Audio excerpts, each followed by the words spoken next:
this we're getting to is called the list comprehension. And standard piece of Haskell functional programming languages.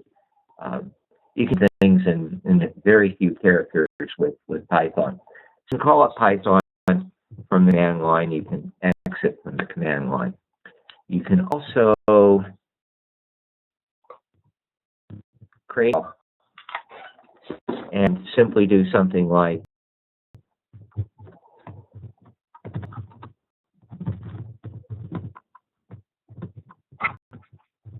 something different.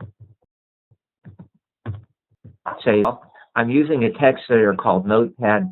I've since found out that there's a comparable, and people said more powerful tool called Geany, G-E-A-N-Y, that is cross-platform. The tool called Geany, G-E-A-N-Y, it's a cross-platform tool, and it does Notepad++, and it does more. Notepad++ is a basically syntax-driven colored editor for Windows.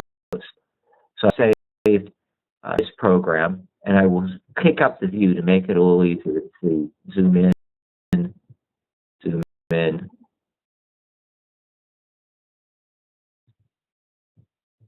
So your file, run from line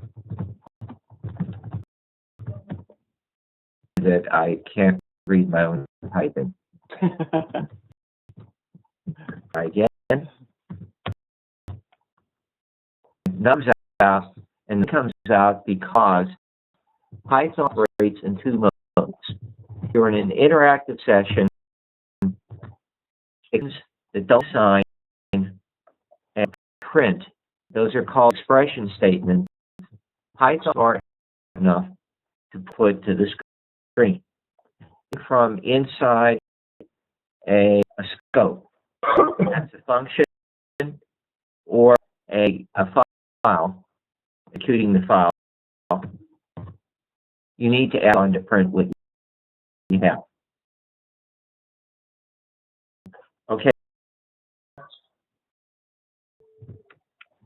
Two options of invoking Python. Commander is invoking Python. Grab my course. Now, in a Linux CentOS environment, I don't know if this will work. In a Windows environment, if you install, and it was with Python, and in CentOS this installs the user local bin, I believe, the same place Python 3.3 installs to, you get a file with idle. And if you say run module, and the module do this for you. And you can do them directly from the Python prompt. And go back and re-highlight. Put the end of the line, comes back up. Kind of a poor man's IDE. John Week was experimenting with better version. This is the fourth thing I'll recommend. A version of somebody wrote something called PyDev, P-Y-D-E-V, that installs into Eclipse. It looks really pretty slick. It looks like a classic step-through set breakpoint editor. I have not played with it yet into it some point. Okay, so for Python, a couple of basics with Python last week. In Python, everything is an object. Objectively are structures that have attributes. Python, they're called slots. This is where accessing an attribute is attribute name. Okay, you can object, you say something like, for example, A equals 1, directory A, and a directory, which you get is a list of an object's attributes. And we'll be doing more carefully. People got ahead, I'll review. Roughly speaking, has two classes of attributes. Well-known attributes, the other is everything else. Python, a well-known attribute by convention has a 2 underscore prefix and a 2 underscore suffix. But just to make my desktop a little easier to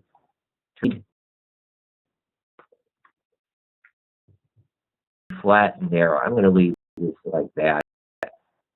Don't read. Pardon? I'm not having trouble reading. Okay, if people aren't having any trouble, great. We'll leave it like that. Yeah, I had reading. Okay. So, Yeah, too. you know that you have Dure, and one of the attributes that comes up with Dure is double underscore Dure, double underscore. 8 double underscore Dure gives me the thing.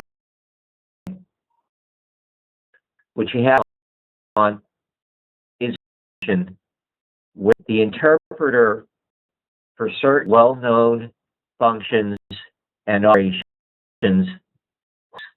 the attributes for the objects. And if you, for example, if an object has a dir method, underscore dir method, double underscore, you can call dir A on it, and you get the same thing, because calling dir is the interpreter is smart enough to know that we thing. Are people with this? Okay. And so far, this is all review from last week. Okay. So, the point that came up last week was, how does assignment work? And I think this is the last review item to touch before having people starting to type stuff. Okay. So is style assignment. What I mean intuitively is have a structurally small thing assign you, make a fresh copy of the value. A structurally larger thing then is actually done by reference sharing. And then patience. Okay, so example A is 1. I now equals A, and I say B. And I change A and B independently of one another. Technically, and the concept we'll get to, that's because values are what Python calls immutable, unchangeable. If, however, I assign A to be the list 1, and I B A, since the list is a more complex thing, it's actually mutable. You can change the list. The assign is by reference rather than by copy. Change A's first element, but so does B.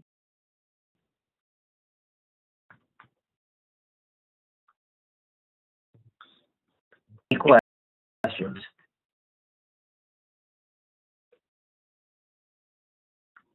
Okay. Now, if you the notes that were sent later, I will commands and have long. Well, actually, I'll show you that, and I'll ask you to type them in. 240 to 249, and I'll ask people to tell me what these operations are.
Oh, you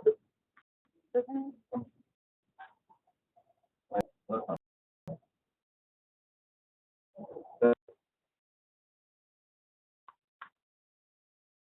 You have to,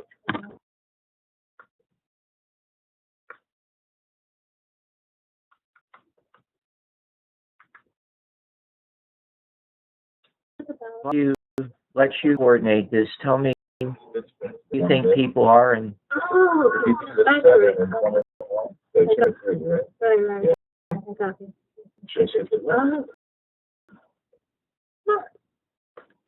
Oh.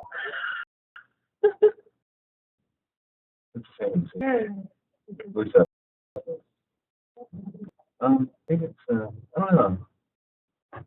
What's their number, so.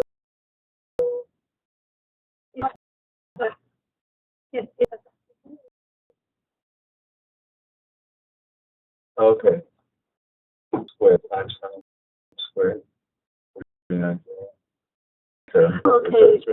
That was clear. so, let's, Why?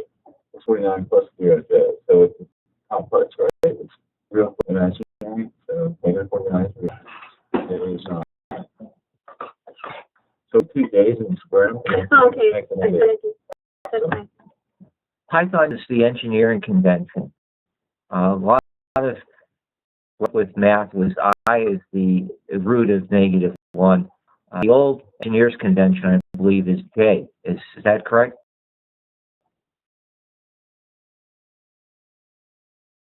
I'm sorry, say that. When I grew up on, I was the square root of -1. I think the old engineering convention, however, is J. All right. Okay.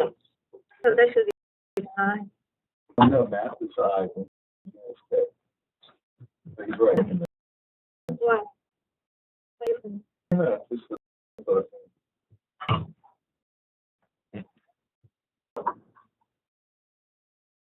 Are fun. No, I'm not. Okay. Sorry. I thought we were going to go through what the operators were. There was a couple of them I wasn't sure about. Open 241 is what? Division. Division. Floating point division. 2v2? Integration, I guess. Interdivision. 43? I know. I'm going to give that a try.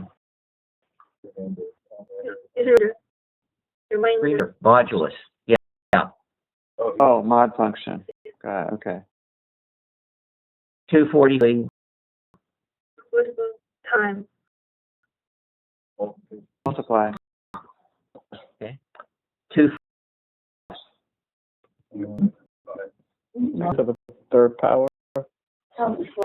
Yes. Exponentiation. 2. 240.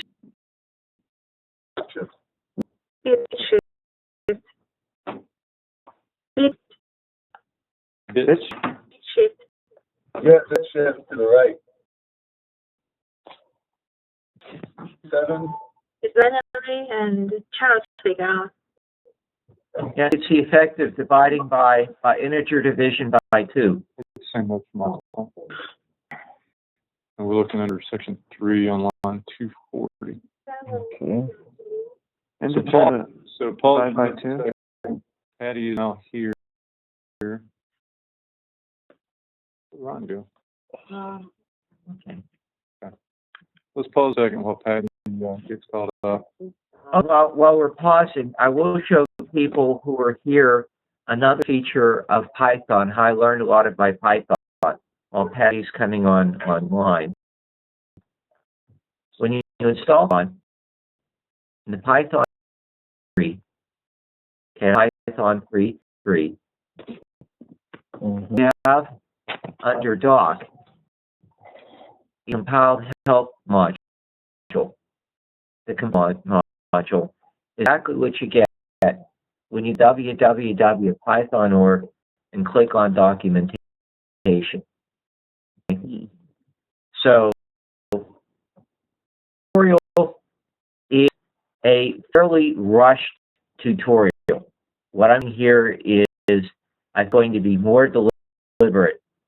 I hope more informative. It's not a place to get some stuff. Reference I look at continually. This one for Python is excellent. I cut teeth on Digital Equipment Corporation equipment back in the 1970s. That's really good documentation. PAP And this 11? is Digital Equipment Corporation quality documentation. Okay. The line reference is, it's a little hard to tell if you have something, whether you find it in the library reference or the language reference, because some of the features that you think might be part of the language are actually in the library. The three, two, the library reference and the language reference are where a lot of my stuff came from. And the Asher book and the Mark Summerfield book. And just fighting, fighting and getting comfortable with and working with Python. So is Patty in now, Bobby?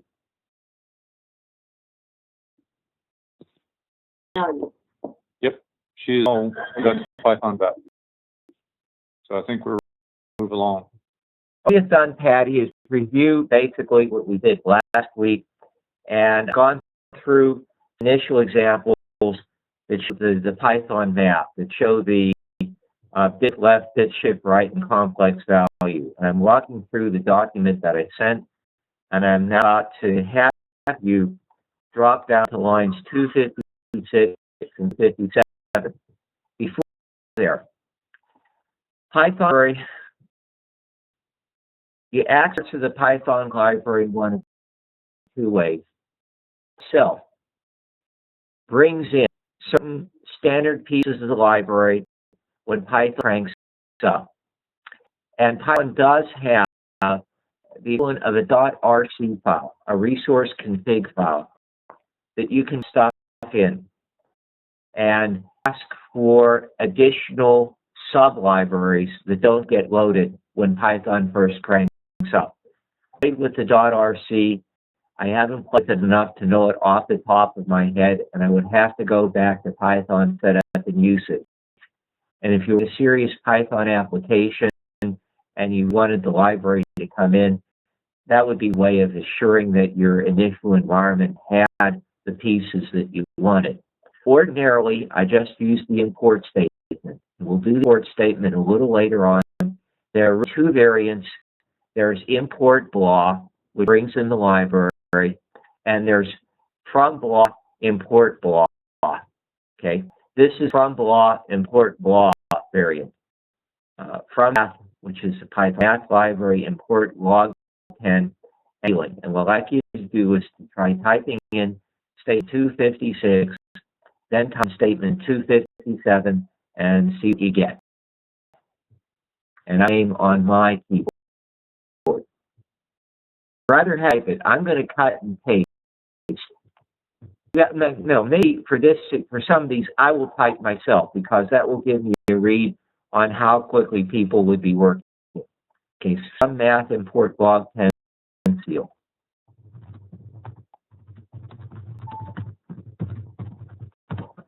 Okay. Okay, the 4 in just a minute.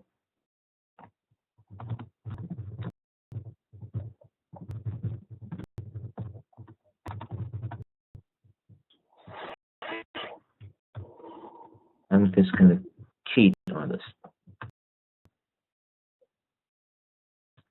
And type this and go somewhat slowly. Well, do feel free to cut and paste, but please read what you're pasting because it's part of it. In return, I'll let people see what's happening, and you can tell me what the state is doing.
that was dog.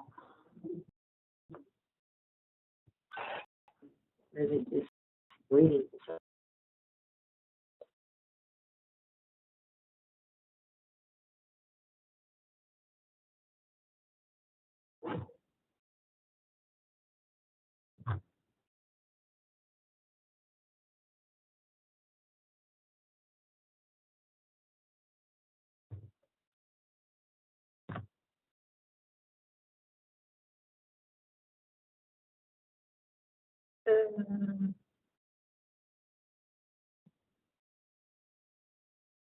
To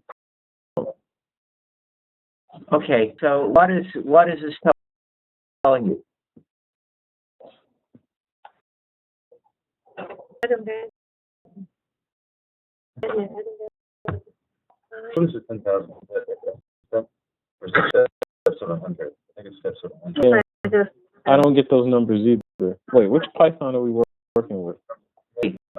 Oh, okay. And then it's going to print 1, and then 2, 4, 8, 16, 32. Ooh, why? This is the C don't need it because that's I don't think it's needed because that deals with the highest floating point number. We're not using floating point. So, So that's yeah, this not 10. is It's one. just a number.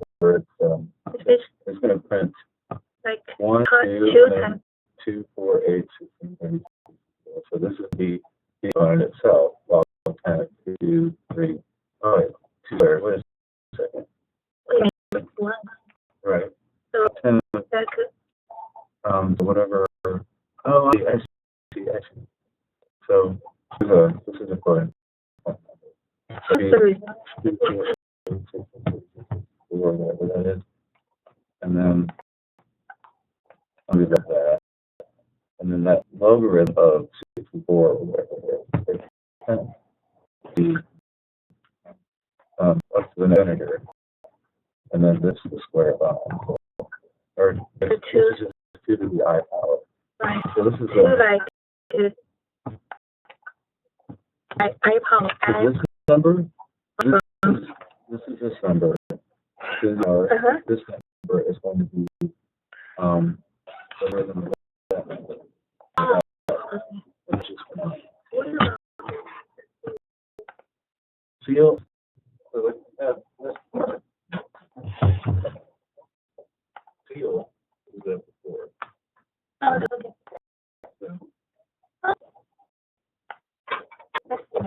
okay. So what you do was put spaces or I so next to part of it. So It's not working either. What are you doing to you, Dwayne? Yeah, same thing with Python 3, and just 3 dots. Again, Oh, okay. Oh, yeah. I see that. doing something for you now. Yeah. 3 dots says it's waiting for more input to complete the compound statement. If you see 3 dots, it means I'm waiting. And if you're done with the compound statement, hit return. Okay. this one too, they look like. No, wait. 32. Okay. Mm. So, Bobby, when we get to what seems to you to be a good breaking point, we'll walk through this construct one sub-expression at a time in the result, because I think that this particular example shows some useful things about what Python gives you. Yeah, I think it's good to go ahead. I think it's time to explain statements and what they mean. Okay, we'll try through what's going on. Yeah. We are trying to figure out Charles got it. Okay, let me begin. Okay. The first part, to the left of the colon, statements in Python are not like for statements in a lot of the older languages. Fortran comes to mind immediately. Al Pascal. A classic programming language's for statement goes through a sequence of numbers. I will show you. I'm going to talk about a little bit in Python, which the right of the for is a function that's called an iterator. An iterator is an interactive function, and I'll have you writing some of these, that feed a stream of values. Here is an iterator, and this starts from 0, 10,000.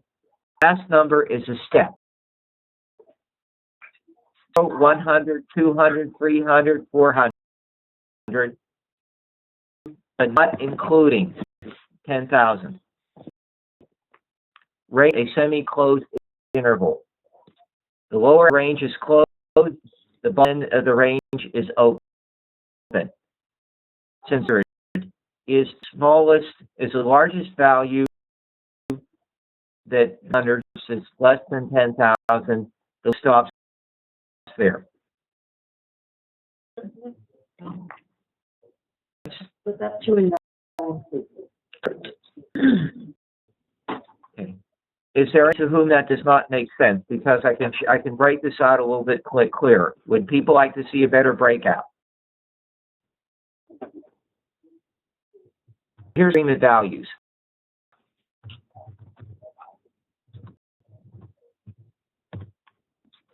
That help? Yeah. Okay. Is that what I just showed you?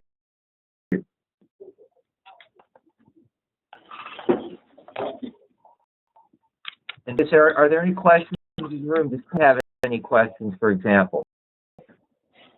I think everybody's okay right now. Okay. So I just hit arrow twice.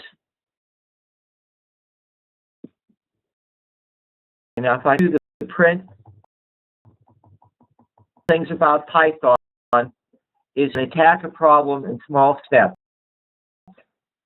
I repeat, take step by step if you're trying to figure out how stuff is working. And it's a little bit unusual for people to get used to first, because everybody's used to have to run things through a compiler and put as much on a page as they possibly can to get work done.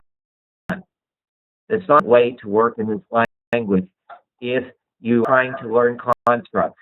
Do things in small pieces. So it's a 2 times I. 2 stars. What is hitting me?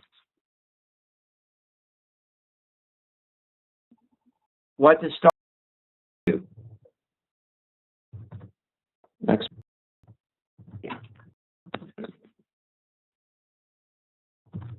Power.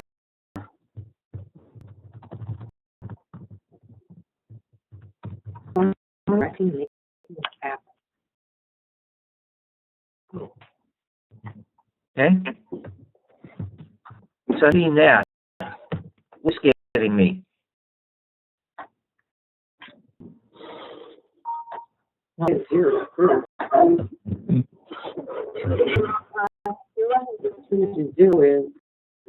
One. Yeah, so The power, all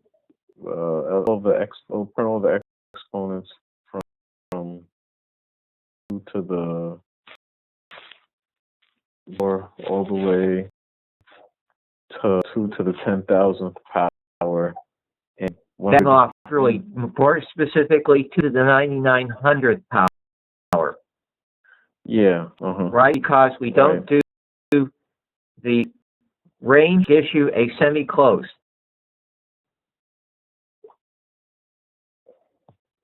If I'm 10,000, I do this way.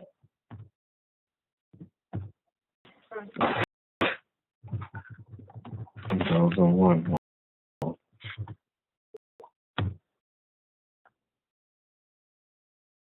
Okay? It's a little easier.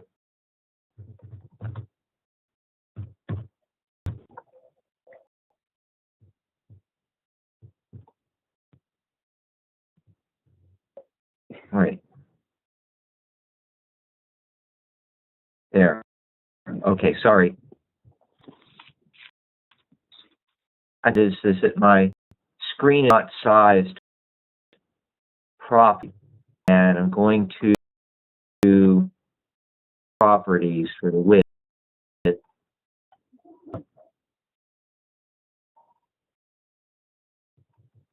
Hmm.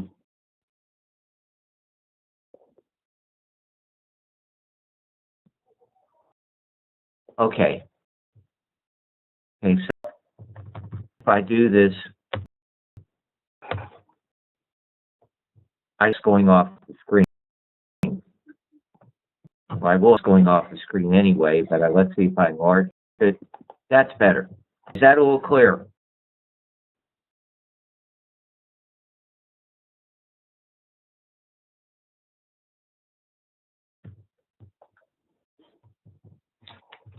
Per person.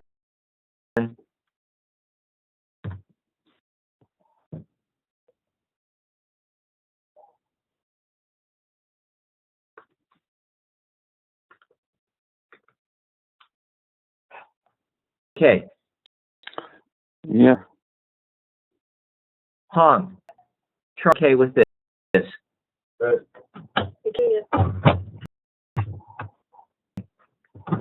Okay. Online, right? Yeah, John. Jerry, you good?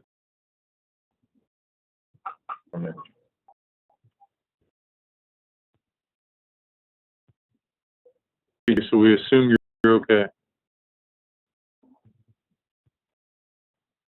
What about people physically present with you, Bobby? Are they okay?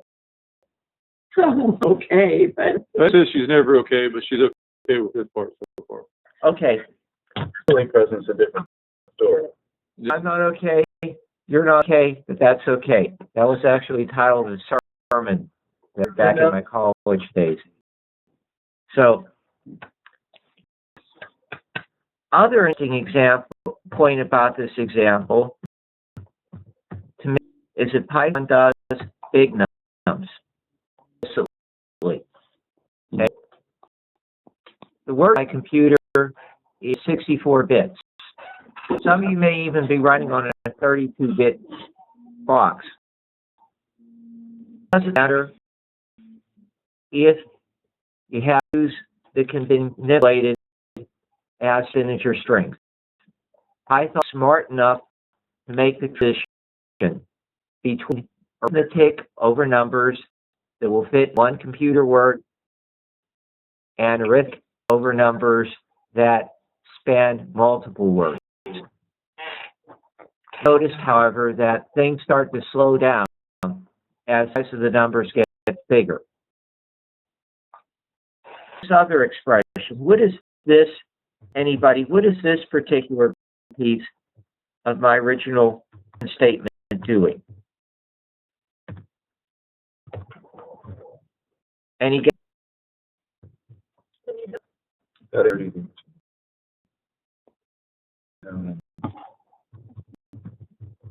One and 30, so adding one every 10, 30.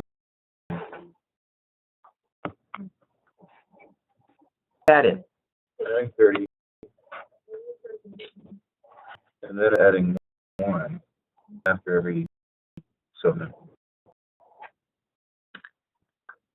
Now, in Python, if you get confused, go back, take a simple example, and we will and get on to print some stuff for you. Let's try the same example over the numbers from 0 to 10, 0 to 9. Oh, crap. That. Sorry, be good at magic here. Oh, no. So I don't want to ask her about this. Oh crap. That's Python standard word to use. See a little better. This is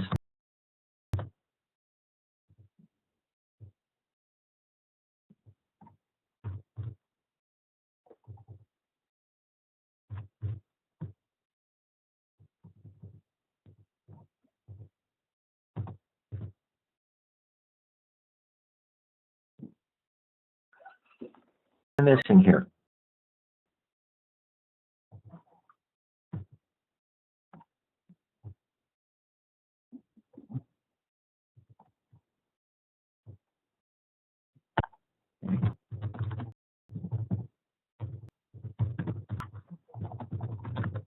Okay. Good.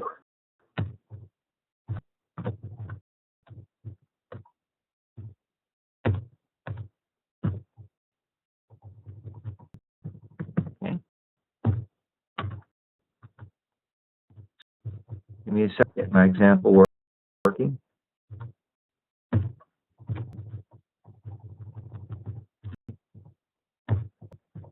We'll do this a little later on too.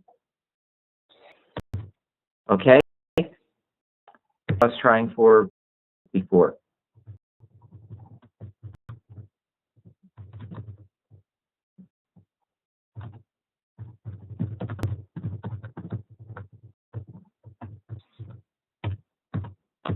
There.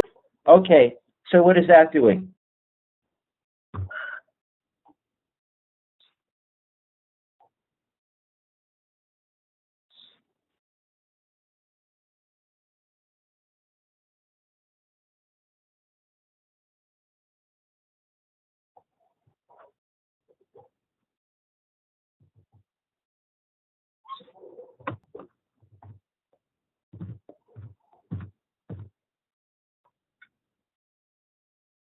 Figure it out. Going every time. Is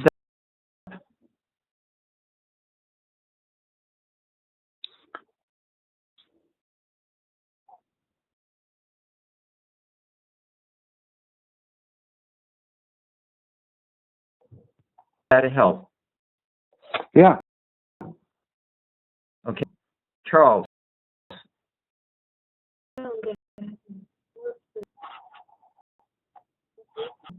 do you get what's going on there?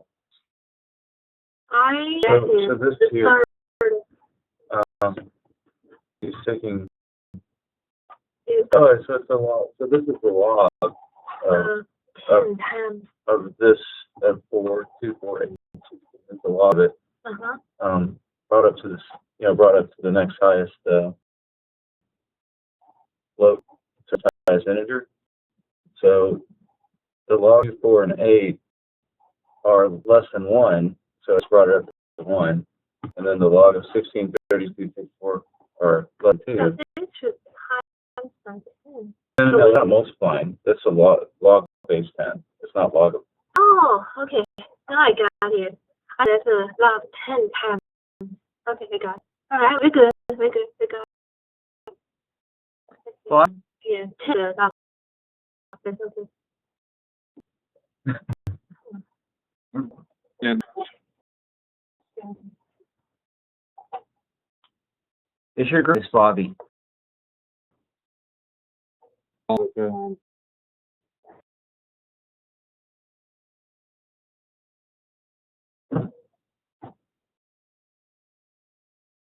Sorry, I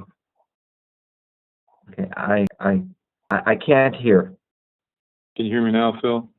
Yeah, is your group following this? You're good. Okay. So, telling people this particular idiom is sealing log 10, classic code in language. If you're trying to format stuff yourself, you figure out how many spaces to leave for a number. Going all the way back to the sealing log 10 here gives you the number of digits, a particular power of 2. All the way back to my original example.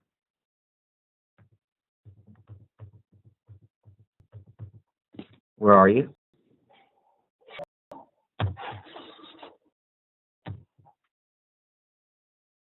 Well, it's basically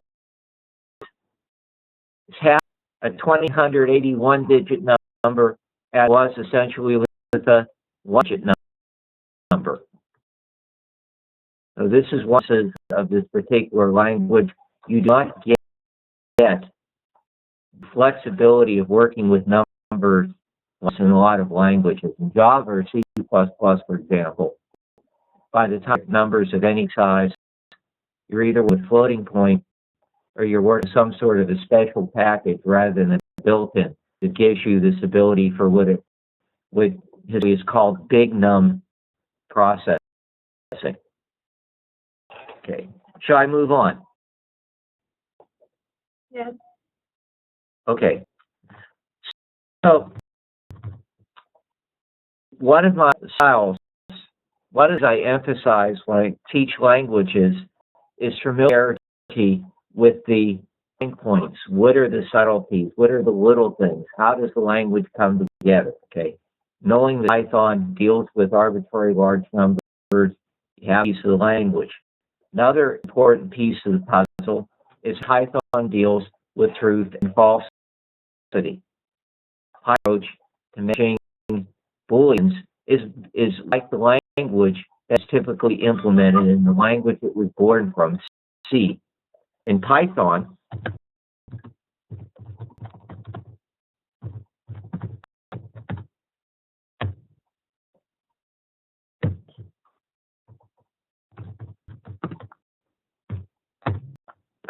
sorry.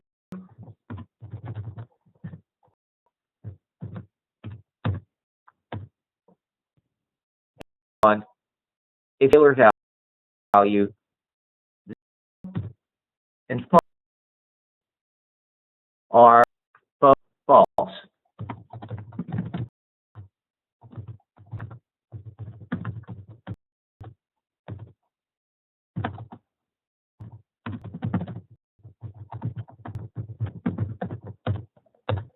And I believe that none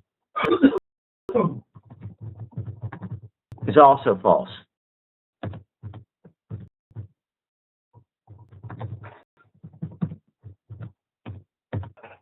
Okay.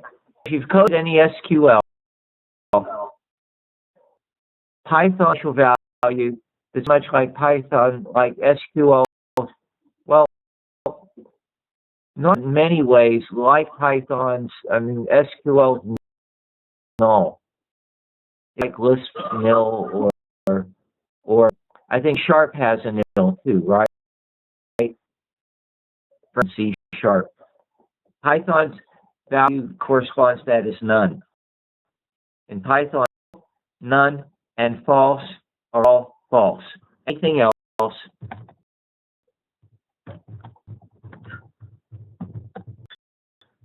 is true. Something back to the exercise. Slide statements 77 and 278.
It would be half, Bobby.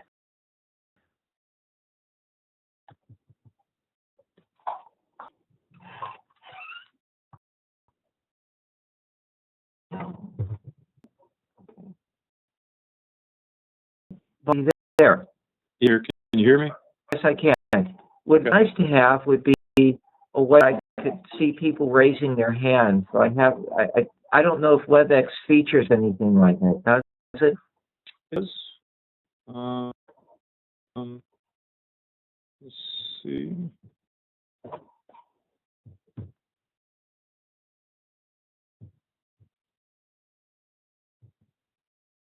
if there were flipping back and forth between some of the examples, but that might be hard with shared desktop too. Sure. You know,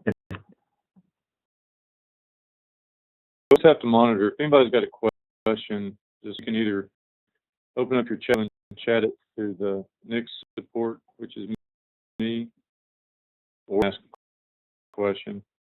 There's a window on this, but I don't think it's enabled right now. probably think that in order to raise a hand, I have to go up on the sharing of the desktop.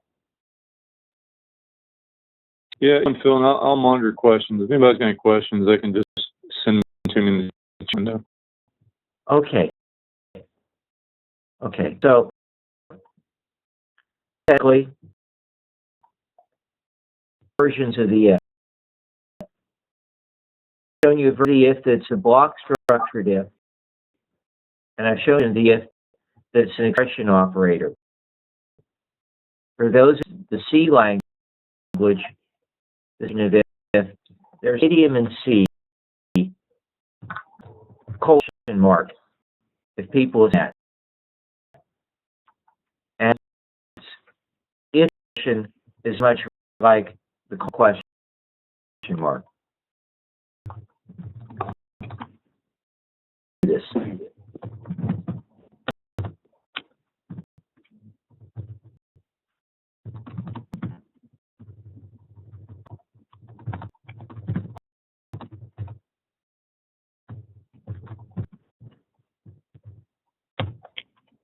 Okay. Okay. Next, couple of basic things about Python. Ports, cascaded regional operators. Try these, see if they work.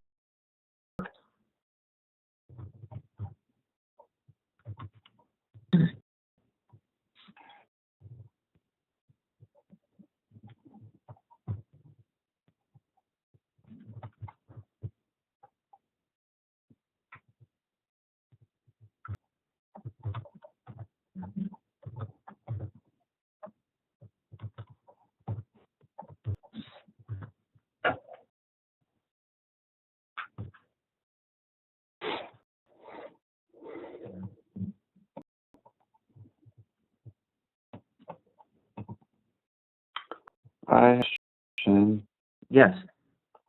How about that form of if statement? I was a little bit fuzzy on that, I have to admit.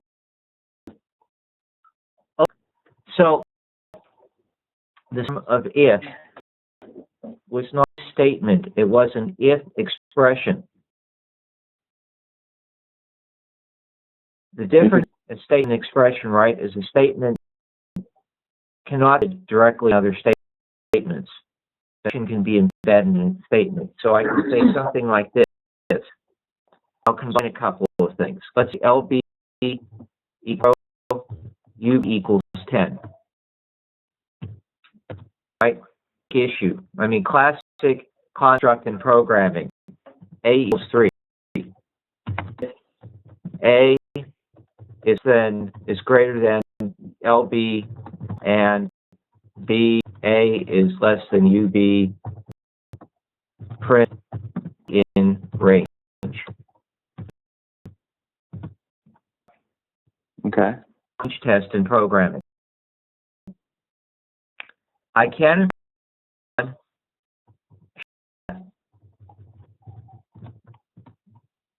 this. Okay. I can do this.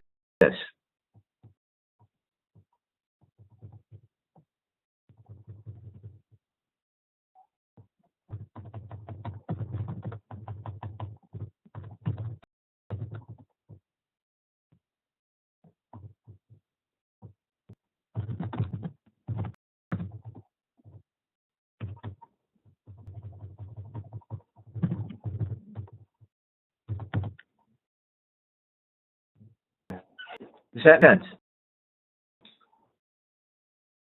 Yeah.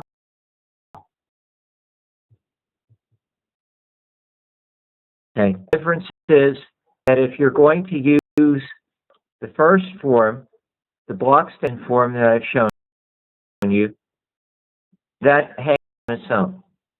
If you need a test as part of a bigger expression and you want to hang everything together in a statement, use this if expression construct rather than the if statement construct.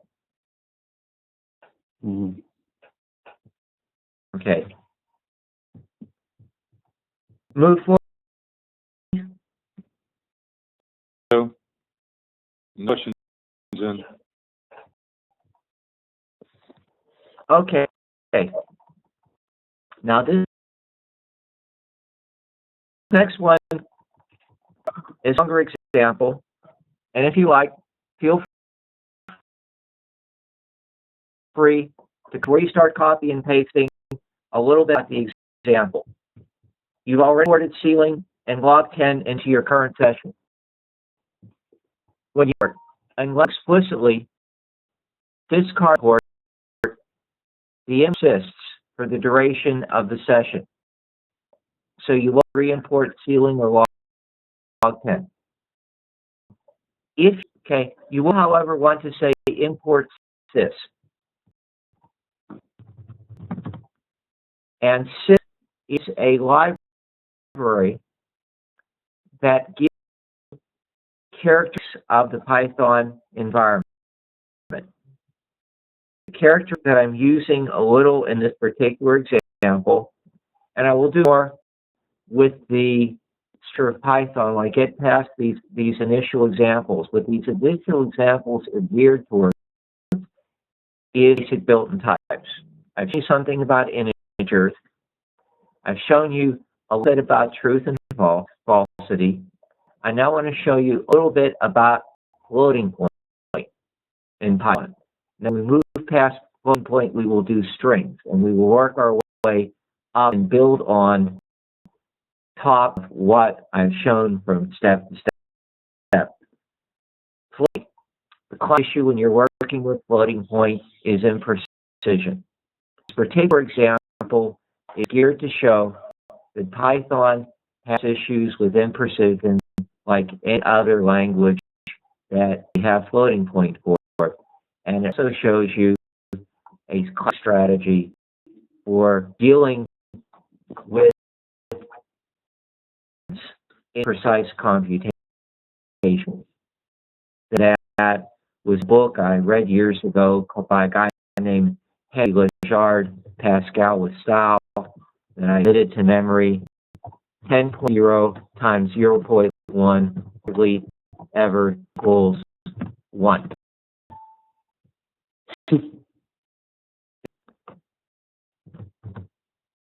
This, for example, shows that. And if you're working in a group that does scientific computation, which I think you are right now, users, I think, who not get this point. An example shows how you can get what I've called for my students bit rot and a citation and how to deal with bit rot.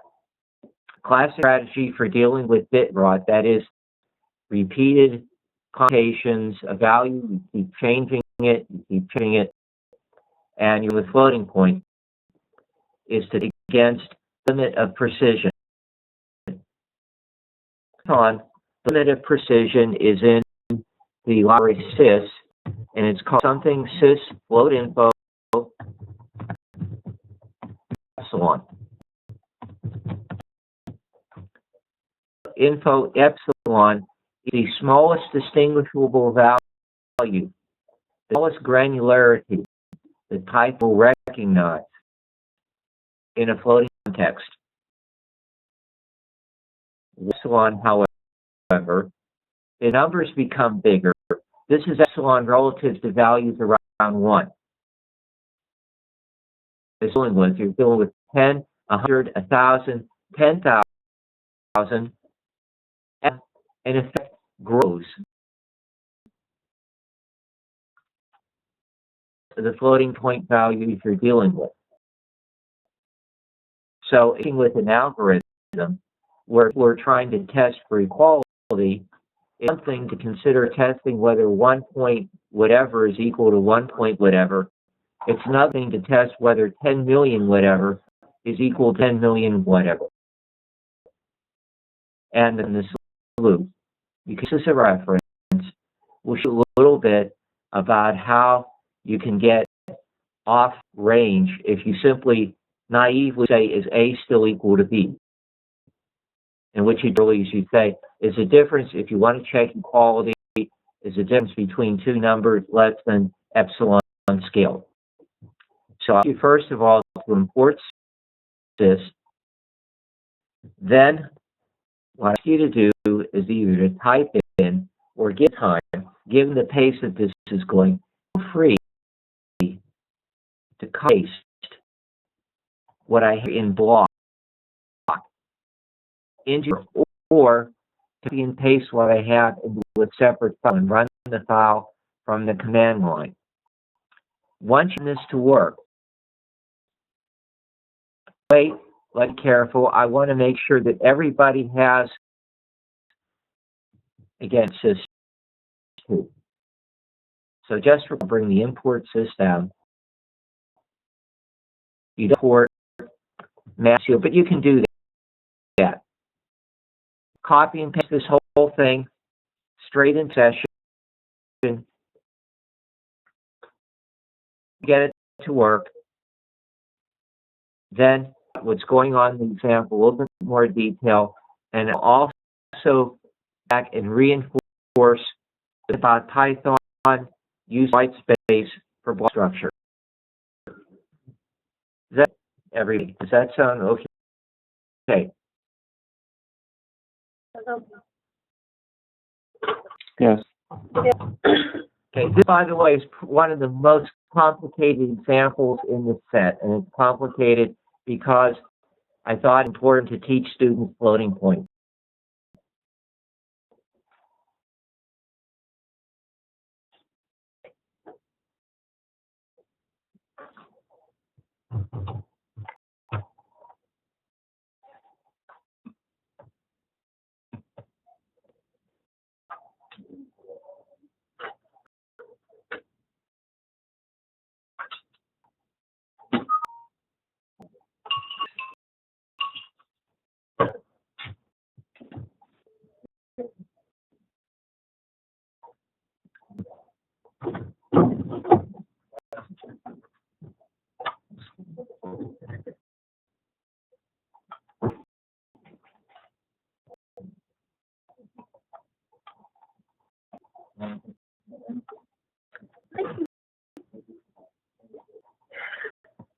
Did it work? Yeah, I'm happy. Okay.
It's working.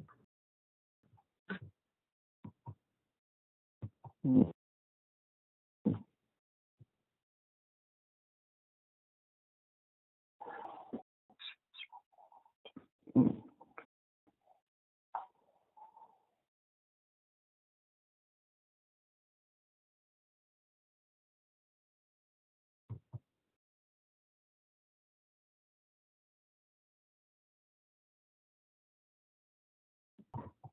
I will time to talk through the specifics on this because there is a fair amount going on that I have not shown people yet and will show people in the coming classes. Preview sums and the like.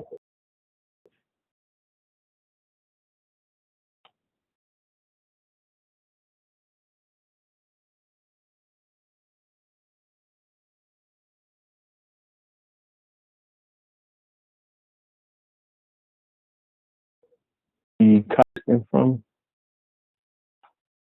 This is sent around. Okay. Line 96 in my editor, 329.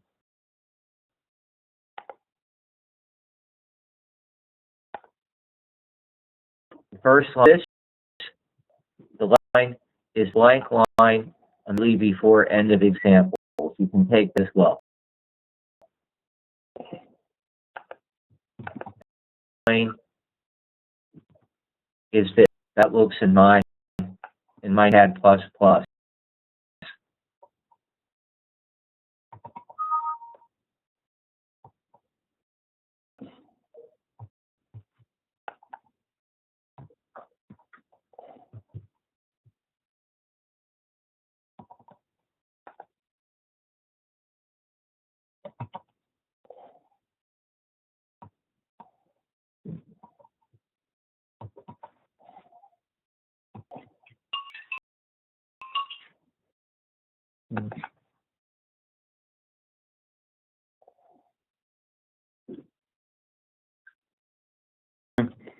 Nope.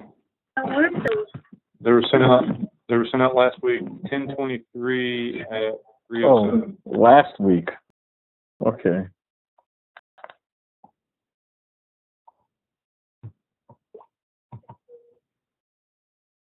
Okay. What's your name? Nope, one, Ah, okay, yeah. section 1 through 3, slides. Take 1 through 3, tour Python, take 1. Ah, 3-4 of them. Oh, yeah.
Okay. Found blah, blah, blah. Approximate comparison, tolerance, yield. Yes, Okay. output that you should be seeing.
this to work?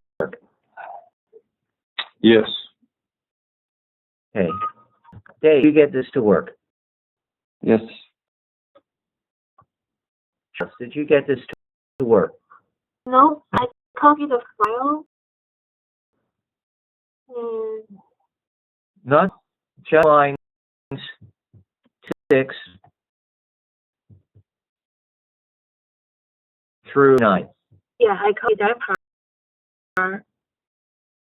Okay. What sort of error are you getting? Hold on, let me open again. I just try to close Python real. Just give me a second.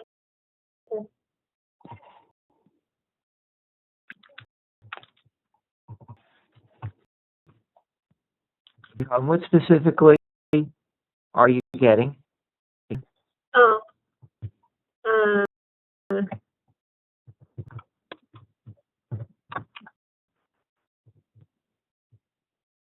I type command Python first dot type, and it give me error like invaluable invalid file name. It sounds like it couldn't find where I saved the file. Figure out. Because I saved download the Python Windows version and saved it in the same folder as Python.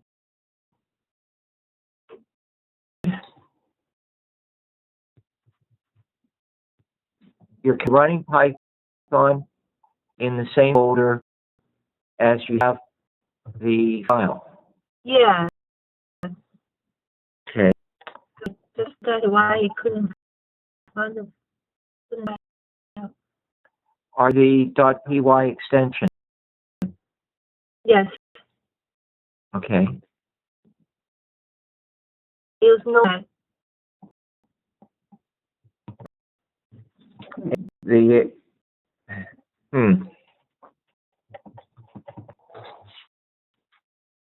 We called the presenter so she could share her screen so we can take a look.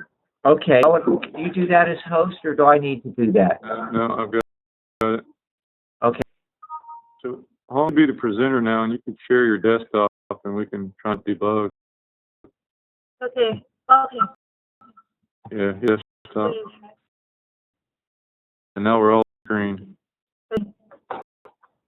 All right. This is the folder. And that's great.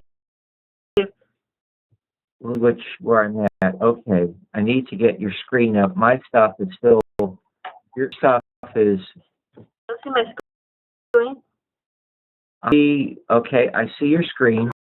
I don't see the Extension. I think they're hidden on hers. executable. Let's see your command and see your content. Okay. So I found the same directory.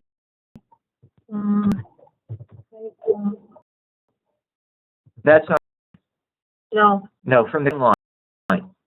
Exit. Hit open close parenthesis. And now go to the lower left-hand corner.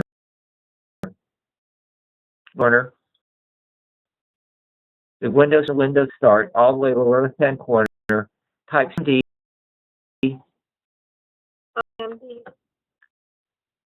And that directory to Python 3.3. CD backslash return. CD P and tab. P Paul. P fill. Back up one more. P and fill. Sorry, I can't hear you very well. P and fill. Type the letter P. Tab. Hit the tab key. Hit the tab key again.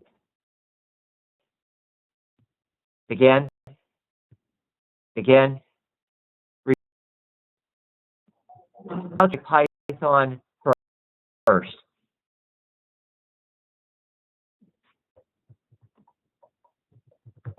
.p return. Oh, okay. Okay? Okay, that works. Yeah. It's there that if you execute Python as a get file, use the prompt to enter command individual.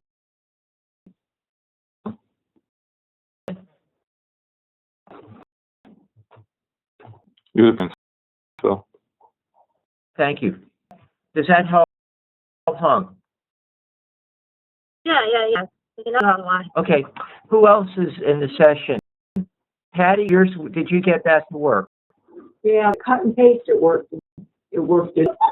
Great. Any of us online? Is Pelicity still online, Bobby? Yeah, they're online. They just don't have a microphone. And I just sent them all the notes, so they're getting it straightened out right now. Okay.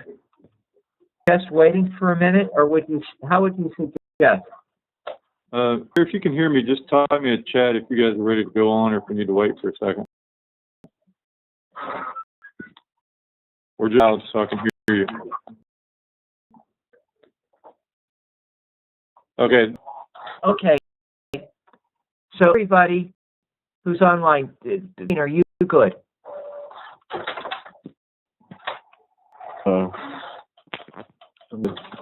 Okay. So let me talk through the example. Again, a little bit more background in terms of scientific computing, more background in terms of some of the Python idioms. Okay. An example this complex again for solve, but again, I think this is good to know. Okay. Loop is computing the same value in two different ways. Okay, this is one value. I'm counting through the numbers from 1 to 199. And if you consistently value one integer. Value 2, I'm messing with floating point. Through loop, I essentially take value 2, divide, add its floating point value, and increment it by 10. The point being that I'm fooling around with decimal numbers. Okay? As the computation goes through, floating point imprecision. You become clearer and cruddier. If you scientific code and you simply think like trying to compare a that is an integer or a value you get one way, floating value that you get another way, into trouble. Because 1,000,002 is equal to 1,000,002 in garbage. That is, people looking for tolerances. For example, these two astronomical differences, roughly the same, may use equality. And here, exact equality after a certain point in the computation breaks down. After the third pass through the loop, exact equality just quits working completely.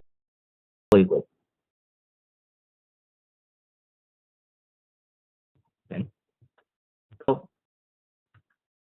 this construct shows that you can, in Python, like some languages, assign a Boolean value to a variable.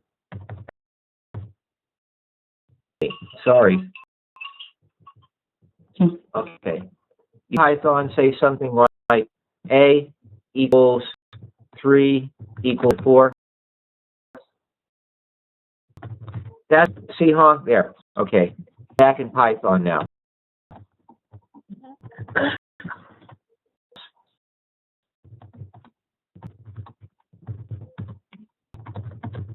True.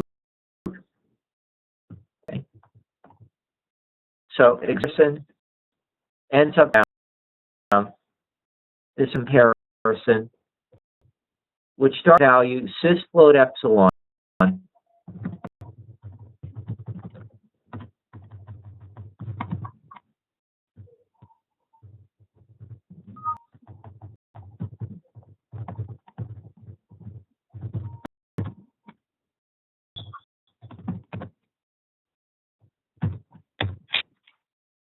starts with info that value sys float epsilon looks at birth digits I'm working with. I showed you the ceiling log idiom a little bit earlier. And to that power is a way of adjusting the range of values I'm working with. That soft comparison, the eclipse comparison, the check for these, are these two values roughly in range? Does work out. Okay. Idioms here. And we'll time in a little bit. You have a C-style assignment where you're incrementing the assignment. The ability to take two views, each equality, check for inequality, assign the Boolean result to a variable. And also have the ability to continue along the line with a slash. Also, this idiom will show a little bit more of this a little later, where you have the, we saw last time, event-like statement, or C format print-like capability, where you use in a string. Then your format method to plug value into the holes as a way of getting the string formatted out.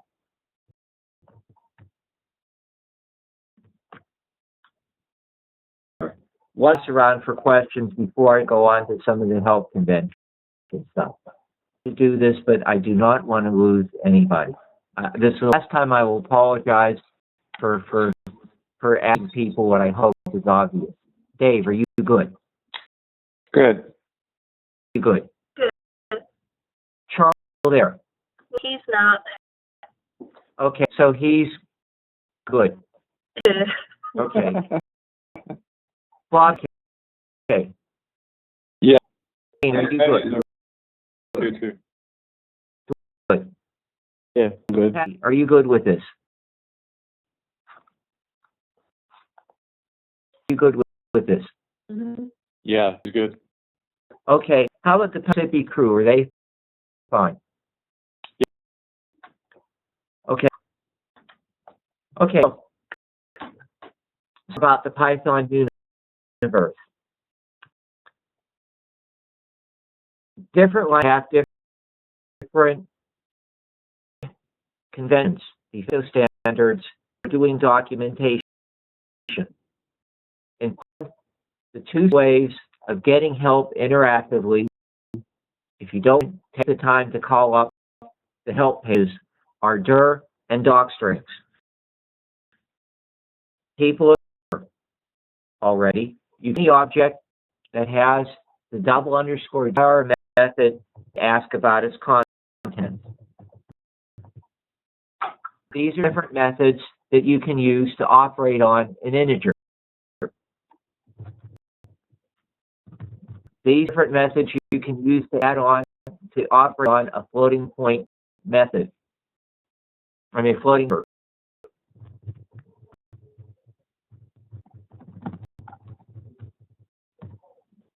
These methods you can use to operate on a string. And notice I use double quoting to get a quote. In Python, you use single quotes or double quotes. You can mix them. There are other ways of doing quoting. We'll do some examples in a little bit. If not this week, next week. Okay, notice that strings have the format method.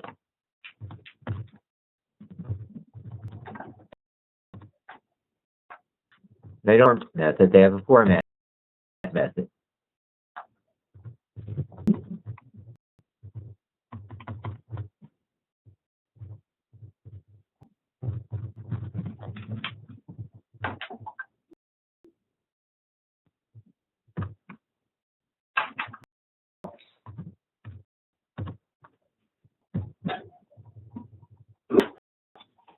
This the values ignored.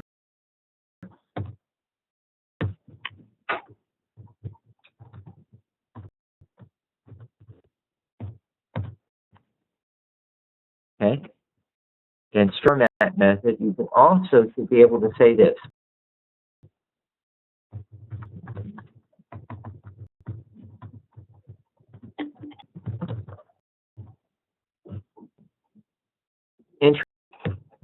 Set apparently does some sort of conversion underneath the. Okay, have an example. The Python built-in function do changing types. So let's see what format actually does.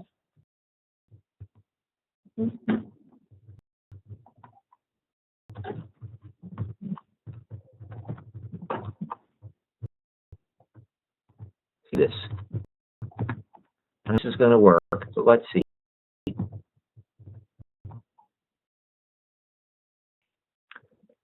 Standard, if you publish any content Python library, the function has what's called a doc string.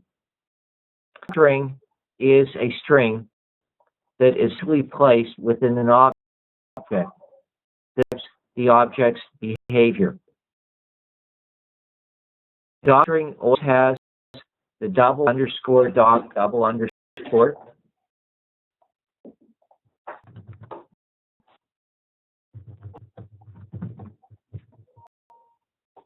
And functions are also objects. Functions also have doc string. Here, today, you end equals area trying to suppress the new line at the end of every print statement. For I in 0 to 10, show this.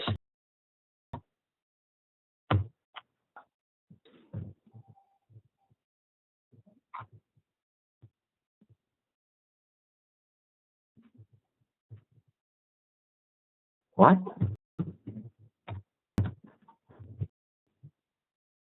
Oh, okay. So, better. Prime range 0 to 10. Then I did this.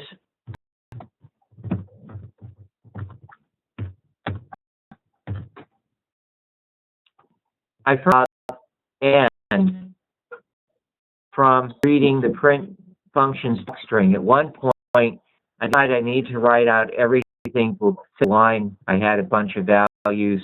And instead of going to the documentation, I did is I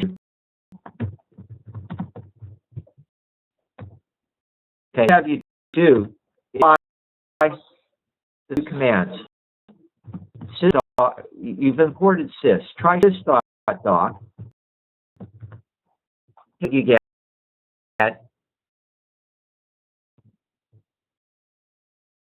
just sludge, right?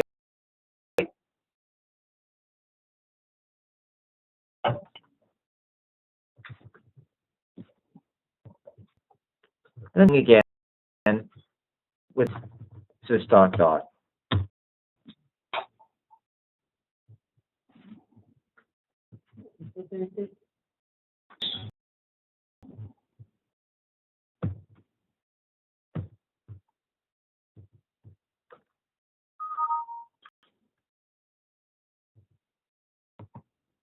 Yeah.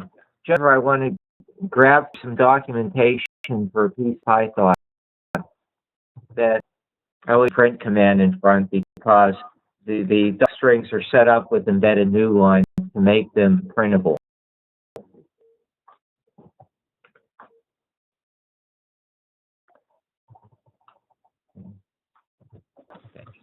This library module, you print sys.doc, is a characterization of all of the objects and functions that sys includes.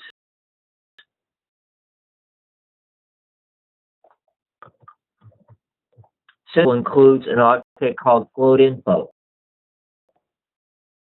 And if we, I'll call up another window real quick. And if we do print input this,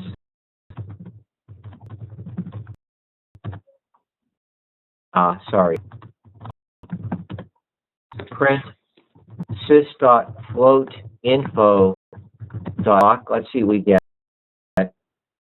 There we go.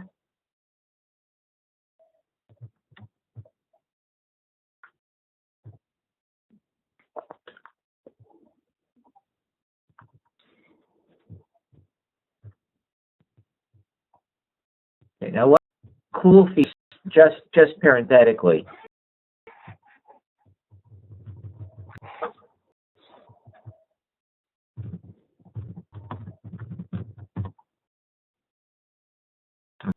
I've told you that Python supports big number arithmetic. That is can stretch out to any length. However, as numbers get bigger and bigger, it gets slower and slower. Your size tells you the largest value fit into a single word. So you can expect arithmetic to be really fast as long as you stick within sys size. If you're writing on a 32-bit machine, you should have something on the order of 4 billion. A 64-bit machine, and is a fair amount bigger. Okay, that's what documentation means when it says container size. Container meaning how big the machine's containers for individual values.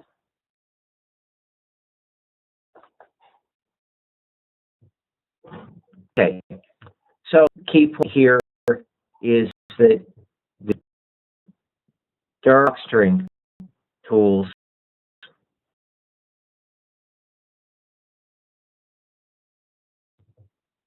are line 359, 360. See what you get. Which ones? Oh, I see. 360, right here. Got it.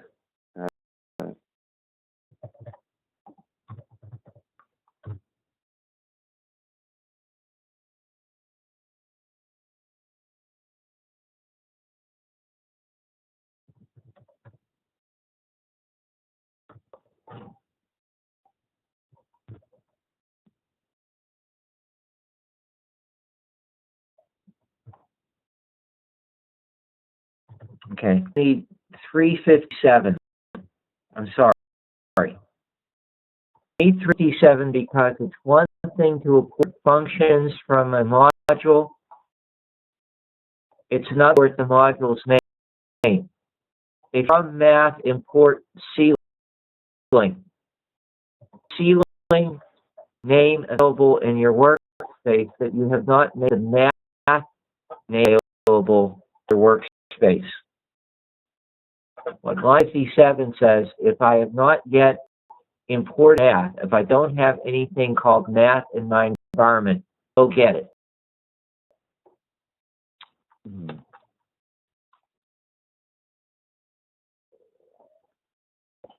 At that point, top level dir, which is there. Just the stuff that you get whenever Python starts up, stuff that you put in.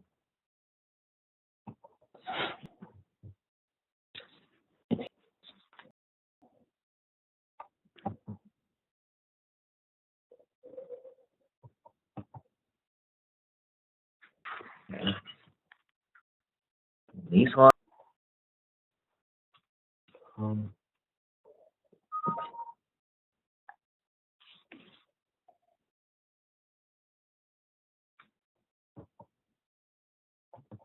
do a quick review. Dave, are you satisfied with this, what I've shown you here? Yes. Okay, Hans? Yes. Wayne? I'm happy.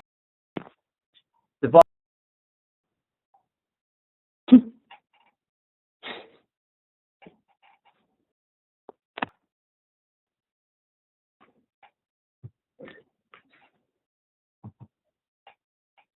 Yes, again, Bobby, are you good?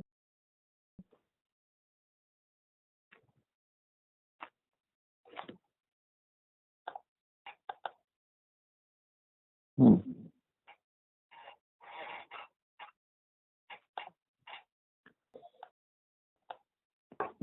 Patty, are you there?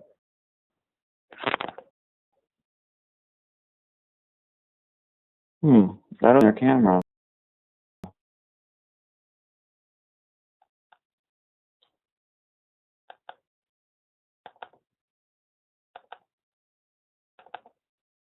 Huh. Hmm. Okay. I'm going to drop sharing for a sec. I'm going to check on the Pelicippi group.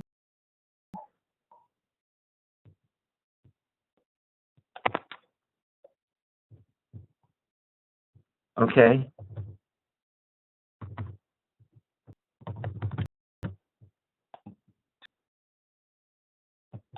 It says we're here, great. Okay. I'm going to assume everything's good.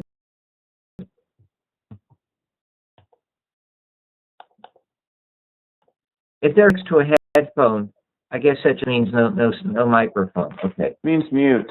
Yeah, it means it's muted. Okay. Okay, so if we're at two more lines, it's trick 369 starts to introduce the idea before loop as iteration over sequence.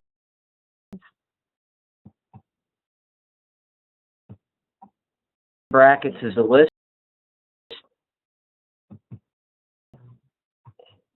Let's see what it does.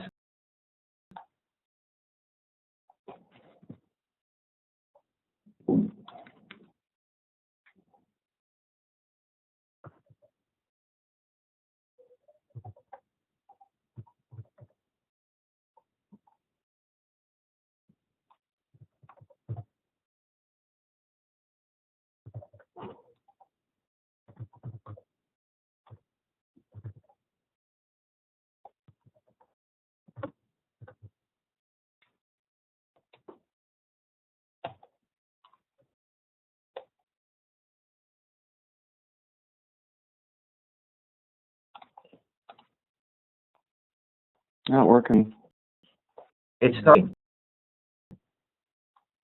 either. I did it. Anybody did it? Maybe. I'm getting Yeah, it. me either. But I pressed her after the three dots. So let me just see if it's supposed to. Again, a loop. It's a loop, and whenever you get the three dots, you keep going. If it's for three dots, then there's something wrong. It's missing one parenthesis.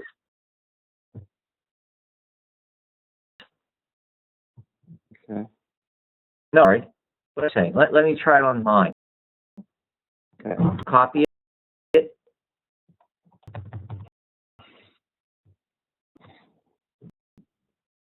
Okay, it's because I haven't imported log 10.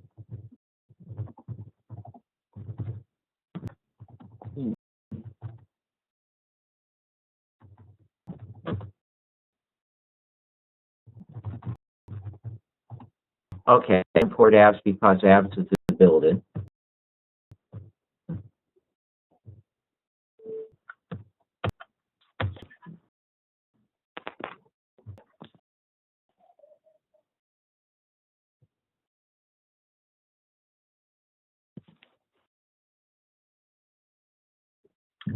It helps Wayne seeing that.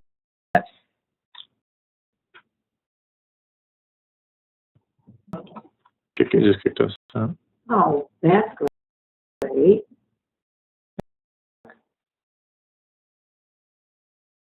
Okay.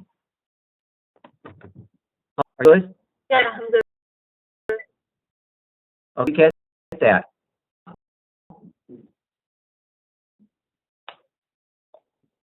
Yeah. No, I still,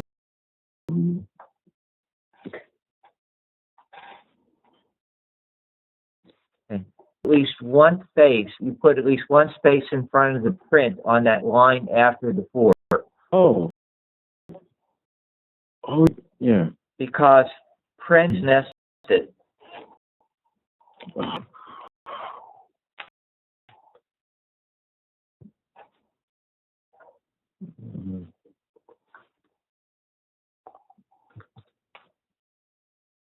Better? Mm-hmm. Okay. Now, how did you import the Latin again?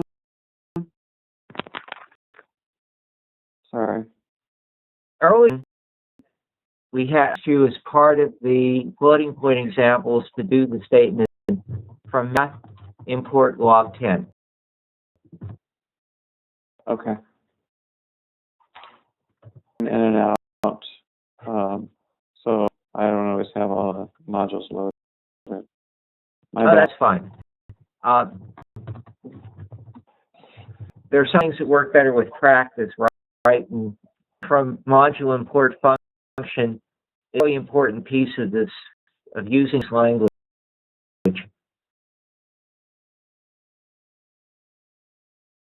Imports. In this module. That's why I simply said import sys. That's the difference. Right. I tried import math instead of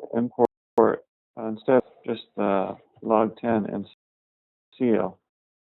Because it gives you the name math. It does not give you the elements of the math module. There are two things going on. There's the name of the module itself, and then there's the name of the module pieces.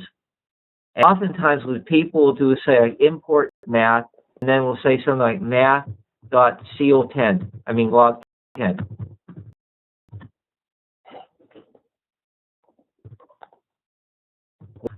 Dot 4.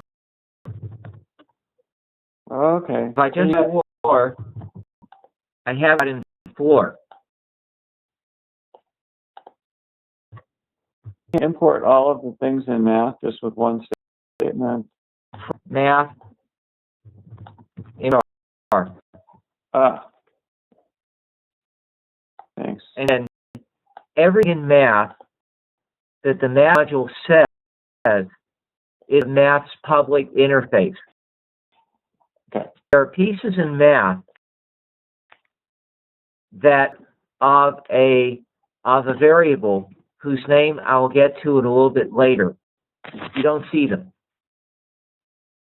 There's various underscore all double underscore that by convention is set to a list, and that lists the objects in the math module, for example, that should support it. See if I can access it. Math is an attribute. Interesting. Okay. All variable. The variable disappears, but there is in every module, by convention, a variable that says these are pieces that get imported whenever you say from module import star.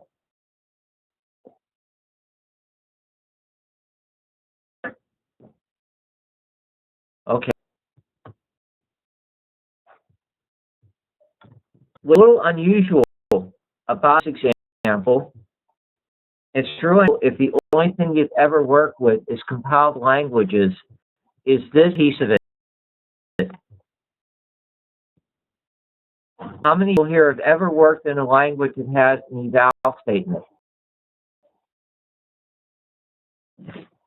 I have. Okay, Bashwood, for example, right? Exactly. Exactly. Yeah. Yes. Huh? Patty? Dwayne, eval statements.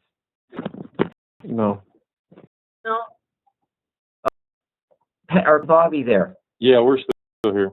Bob, would you like to take, you've seen eval statements, right? Yeah, Patty hasn't though, so, Would you like to do an explanation of eval? oh, no. I think you'd do a much better job than I would. I don't know that. I'm pretty sure. It's a classic piece of magic that goes all the way back to a 1950s language called the lift. What eval to do is stop actions on the fly and execute them on the spot. Okay? Evotin in any type compiled language like Java or C or C++, because it's possible to create code from nothing. What I mean is taking the names of routines whose strings I want to print, with the .doc extension. Okay, this gives val.doc on the first pass, log10.doc on the second, .doc on the third, .doc on the third, sysfloatinflow.doc on the fourth, and abs.doc on the fifth. Val does here is it goes to the name of the thing and it gives you back the thing itself.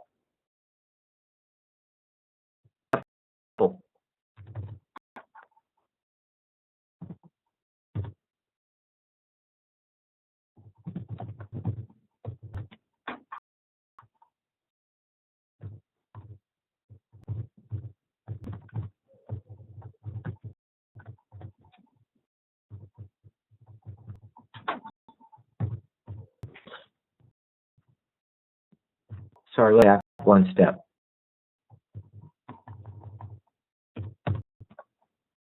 It's a clean way. A doc,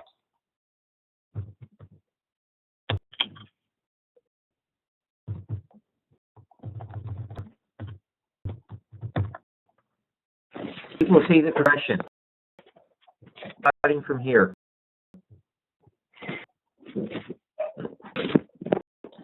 If I find it correctly, you can basically write code, put it in a string, and then execute it. Yes. There is one difference in Python between eval and another function called exec. Eval only works on expression. You can eval a statement. You can eval an expression. And what gives you back is the value of the expression.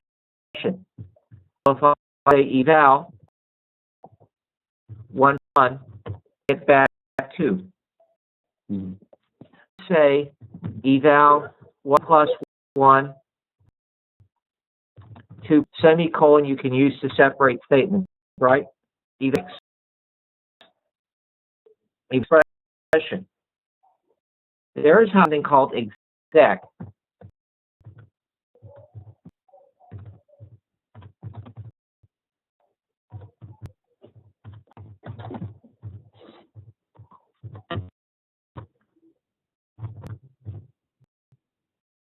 I now have in my a lot of this stuff that I brought in what I said for math and WordStar, and I can say these, and those are mine. So 3, a 4, and a 5.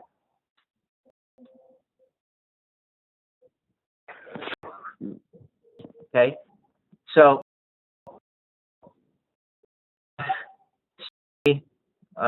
the author of one of the original creators of Marvel Comics, the great line from Spider-Man, with great power comes great responsibility. And when you have a language that has an eval and an exec, you can create code that does a lot of nasty things quickly.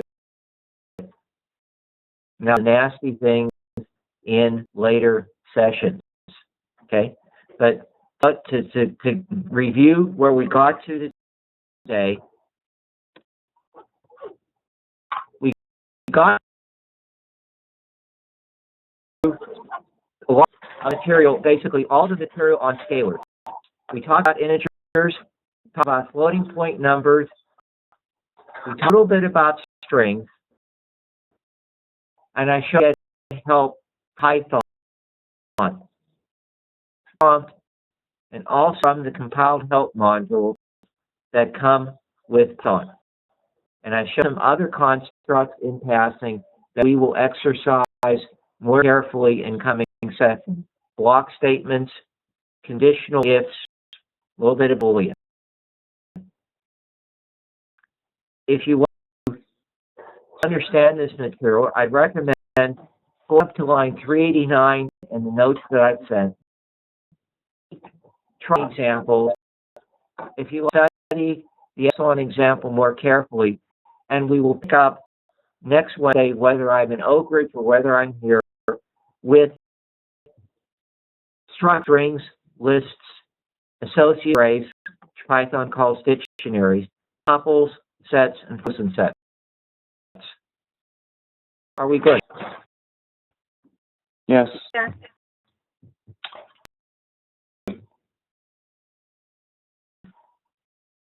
Final question from today's seminar.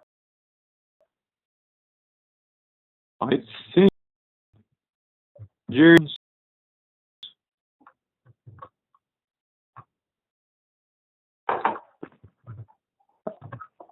I have a man. I think WebEx worked great for me, and I would prefer to see that even when you're at Mix personally, if it's possible. the way we'll do it in the future, except for when it kicked me out, it did seem to work pretty well. Ouch.